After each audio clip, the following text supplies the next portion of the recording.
Hello guys, welcome to my YouTube channel एस्पेंस उड़ान। So आज हम बात करने जा रहे हैं एचपीयू बीएड एग्ज़ाम की। तो एक्सपेक्टेड कट ऑफ क्या रहने वाली है, तो इसमें हम वन ऑन वन कंपैरिजन करेंगे एचपीयू वर्सेस एसपीयू। तो वीडियो स्टार्ट करते हैं। सबसे पहले हम आए हुए नोटिस के बारे में बात कर लेते हैं कि आज कोई इंपॉर्टेंट नोटिस तो नहीं आया। तो रीसेंट न्यूज़ में हम देखेंगे यहाँ पे। तो अगर आप बात करते हो तो यहाँ एमए हिंदी एंट्रेंस एग्ज़ाम 15 तारीख का नोटिस है, आप ये चेक कर सकते हो। देन इसके अलावा तो सारे पुराने नोटिस हैं। अब सबसे पहले करते हैं वन ऑन वन कंपैरिजन की एचपीयू वर्सेस एसपीयू। तो एसपीयू तो इसी साल से मतलब कंडक्ट कर रहा है एग्जामिनेशन। बीएड का कोई इन्होंने एग्ज़ाम नहीं लिया, लेकिन ये एचपीयू के लिए हुए एग्ज़ाम के ऊपर ही अपनी सीट्स जो हैं वो फिल करेंगे। तो सबसे पहले अगर हम 22 की कट ऑफ पकड़ के चलते हैं तो 22 में क्या हुआ था, मैं सभी की लेके चल रहा हूँ, मतलब मैं स्ट्रीम वाइज नहीं बोल रहा हूँ, मैं सबकी बोल रहा हूँ। तो आप देख के चलिए कि 86 या 87 मार्क्स जो थे ना, ऑफिशियल नहीं है लेकिन हाँ 86 to 87 जिनके मार्क्स थे ना, उनको मोस्टली 100% जो थी गारंटीड सीट जो थी वो ऑफर हो गई थी। ठीक है, 86 में भी थोड़ा डाउटफुल है, लेकिन 87 में कंफर्म आपको सीट जो थी ना वो मिल गई थी। ठीक है, इसके बाद लास्ट ईयर जो पेपर था ना उसका लेवल बहुत ईजी था। इसके बाद एक सबसे टफ़ चीज़ जो थी लास्ट ईयर हुई थी कि 85 जिनके मार्क्स थे ना, उनको अपना मनपसंद प्राइवेट कॉलेज लेने में भी दिक्कत आ रही थी। यानी कि पिछली बार इतने अच्छे मार्क्स थे लोगों के। अगर हम इस साल की बात करते हैं कट ऑफ की, ठीक है, तो आप मान के चलिए इस बार जो आपका पेपर का लेवल था ना वो मॉडरेट टू इजी था। ठीक है, तो ये बहुत रियर देखने को मिलता है ना। आप कोई भी एग्ज़ाम दोगे तो आपके बहुत रियर देखने को मिलेगा कि लास्ट ईयर की अगर कट ऑफ 87 है ना, तो इस साल की कट ऑफ अगर 83 हो जाए, ये बहुत रियर देखने को मिलता है, ये कभी नहीं होता है।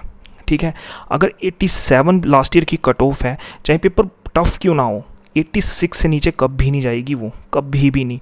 क्यों? क्योंकि इसका सबसे बड़ा रीज़न होता है, चाहे पेपर का लेवल इंक्रीज़ हो जाए, लेकिन ये पिछले साल के मुकाबले स्टूडेंट का लेवल भी इंक्रीज़ करता है, उसकी एजुकेशन लेवल भी इंक्रीज़ करता है, उसका मेंटल लेवल भी इंक्रीज़ करता है। तो हमेशा कट ऑफ जो होती है ना वो नियर बाई रहती है। तो अब इजी टू मॉडरेट है, तो आप मान के चलिए अगर आपके 87 मार्क्स है ना, तो आप सेफ़र साइड पे हो। ठीक है, तब तो आपको गवर्नमेंट सीट का ना कंफर्म वेट करना चाहिए। ठीक है, first round, second round, third round, mop-up, आपको गवर्नमेंट का पूरा वेट करना चाहिए। अब बात आती है प्रॉब्लम कहाँ होती है, अगर हम जब बात करते हैं जिनके मार्क्स हैं 86 या 85। अब 86 मार्क्स में ना ये ना 50-50% होते हैं, ये डाउटफुल होते हैं कि क्या पता आ जाए, क्या पता नहीं आए। तो 86 वाले को तो फिर भी वेट करना चाहिए, फर्स्ट राउंड का, सेकंड राउंड का और थर्ड राउंड का। मोपअप में इनको वेट नहीं करना चाहिए। अब 85 मार्क्स पे जो है ना, अब वेट करो, लेकिन आपको इम्पोर्टेंट ये भी है, अगर आपने बीएड करनी है प्राइवेट कॉलेज से, तो आपको अच्छा प्राइवेट कॉलेज है ना वो भी ढूंढना स्टार्ट करना चाहिए। क्यों? क्योंकि 85 बहुत रियर है कि 85 तक कट ऑफ जाएगी। और मैं ये कोई स्पेसिफिक स्ट्रीम की बात नहीं कर रहा हूँ या स्पेसिफिक कैटेगरी की बात नहीं कर रहा हूँ, मैं ऑल ओवर सभी की बात कर रहा हूँ एक साथ। तो 85 अगर आपके मार्क्स हैं तो आपको साथ साथ में अच्छा प्राइवेट कॉलेज है वो भी देखना स्टार्ट करना चाहिए। अब मैं आपको एक चीज़ बताता हूँ, लास्ट ईयर जिनके 85 मार्क्स थे ना, वो मोपअप राउंड तक कंफ्यूज रहे कि हम प्राइवेट में जाएं, गवर्नमेंट में जाएं, क्योंकि मोपअप सेकंड मोपअप तक ना गवर्नमेंट में सीट्स जो थी वो बची हुई थी। अब लोग उस टाइम तक कंफ्यूज रहे कि हम प्राइवेट में कोशिश करें या गवर्नमेंट की ट्राई करें। तो आपको अगर 85 मार्क्स हैं तो आपको श्योरली बोल रहा हूँ मैं कि आपको प्राइवेट में ना देखना, अच्छे प्राइवेट कॉलेज देखना स्टार्ट कर देना चाहिए। लेकिन अगर आपकी 86 to 87 है ना, 87 है, तब तो आप वेट करो मोपअप तक का, आपको मिल ही जाएगी। इसमें मतलब आप मान के चलिए 60% चांसेस है कि आपको सीट मिल जाएगी। लेकिन अगर आपकी 86 है ना, तब आप वेट करो थर्ड राउंड ऑफ काउंसलिंग तक, तब तक देखो क्या हिसाब किताब चल रहा है और कितने में सीट्स जो हैं वो डिस्ट्रीब्यूट हो रही हैं। उसके बाद मोपअप जो आप फिल करोगे ना, तो उसके हिसाब से करना। अब मैं आपको एक बोनस में एक चीज़ और बताता हूँ। ठीक है, जो रियल में गवर्नमेंट की तरफ जाना चाहते हैं, गवर्नमेंट सीट लेना चाहते हैं, तो लास्ट ईयर क्या हुआ था, जैसे कि आपको पता है मेरिट लिस्ट जब आई थी, first mop-up round, second mop-up round and third मोप अप राउंड, यानी कि आप मान के चलिए कि सब कुछ फाइनल हो गया, सभी की एडमिशन हो गई, हर जगह जाके लोग तो सेटल डाउन हो गए थे एडमिशन के बाद। फिर क्या हुआ, एक न्यू नोटिस आता है, ठीक है, कहाँ से, धर्मशाला बीएड कॉलेज से, कि हमारे पास ना सीट्स खाली रह गई हैं, तो आप यहाँ पे अलग से अप्लाई करो। तब उन्होंने, और ये मैं बात कर रहा हूँ जब आपके सारे फाइनल मोप अप तक हो गया था, इवन आपकी क्लासेस लग गई थी, उसके बाद ये नोटिस आता है धर्मशाला कॉलेज से कि हमारी कुछ सीट्स हैं वो खाली रह गई हैं और आप यहाँ पे आके उनको फिल करो। अब जैसे मैं आपको ऑफिशियली बताता हूँ, ये ऑफिशियल वेबसाइट है धर्मशाला कॉलेज की, तो आप देख सकते हो यहाँ पे आएगा इनका नोटिस।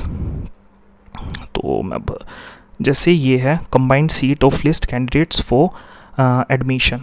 अब मैं अगर बात करता हूँ इसमें जो आपका नोटिस था वो आपकी, ये देखो, ये मेरिट लिस्ट थी जो कि फॉरवर्ड की गई थी बाद में एचपीयू यूनिवर्सिटी को regarding admission on vacant seats.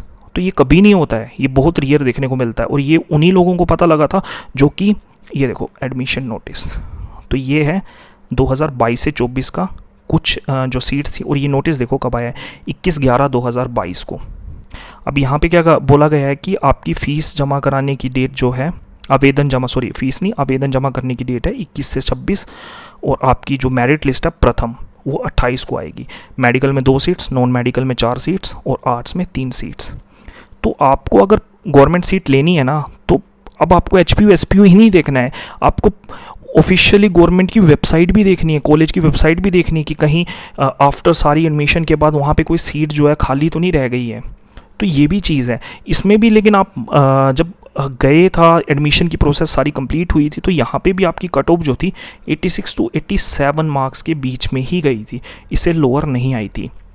लेकिन बात वही है ना कि आपको ऑफिशियली हर एक कॉलेज की वेबसाइट चेक करनी है ताकि आपको ऑफिशियली पता लग सके कि कहाँ कट ऑफ कैसी जा रही है, कहाँ कोई सीट वेकेंट है, कहाँ कोई सीट वेकेंट नहीं है।